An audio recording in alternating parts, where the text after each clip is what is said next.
2003, titulaire d'un DESS, certificat d'aptitude à l'administration des entreprises. Aujourd'hui, vous travaillez à la Banque Postale, à la direction des entreprises.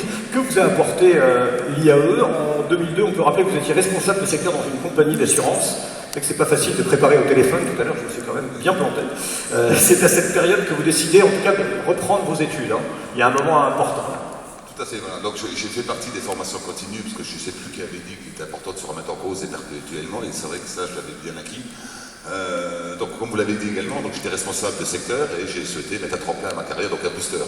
L'IAE a été bien au-delà de ce tremplin, parce que bon, le parcours le démontre, ces boosters étaient tremplins, mais la qualité de la formation, la disponibilité des enseignants, j'ai eu Gérard Sautré, donc d'ailleurs je fais un clin d'œil parce que c'était mon prof de socio préféré.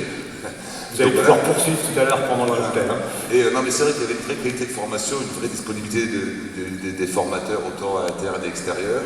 Et donc ça m'a permis aujourd'hui d'avoir la dimension nécessaire à prendre du recul, les savoirs, la vision globale de l'entreprise, beaucoup de choses qui, au-delà d'avoir le poste, permettent d'avoir la dimension pour le poste qui est bien différent.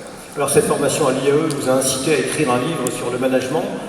Rapidement, en quoi ce livre se distingue des centaines d'ouvrages dédiés au management? Un mot sur son contenu. C'est vrai que vous êtes très impliqué dans la vie de l'école et vous aviez envie de nous parler en quelques secondes de ce manuel du chef qui apparaît à l'écran. C'est une école encore, il est différent, il est clairement différent parce que bon, l'IAE m'a notamment donné l'envie de continuer à avoir envie d'apprendre. Donc c'est vrai que je suis intervenant également à l'IAE et à force de chercher des solutions pour les problématiques managériales, pour accompagner au mieux les collaborateurs, je me dirais que je me suis mis en mode travail mémoire pendant 4-5 ans. Et c'est l'envie de donner à l'IAE, l'expérience partagée avec mes collaborateurs, parce que sans mes collaborateurs, je ne serais pas.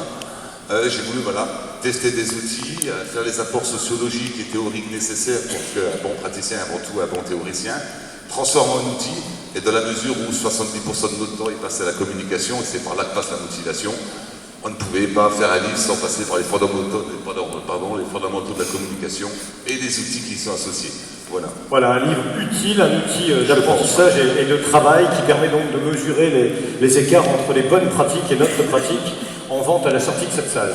Je plaisante. Merci. Sylvie Aubert, un master gestion des ressources humaines.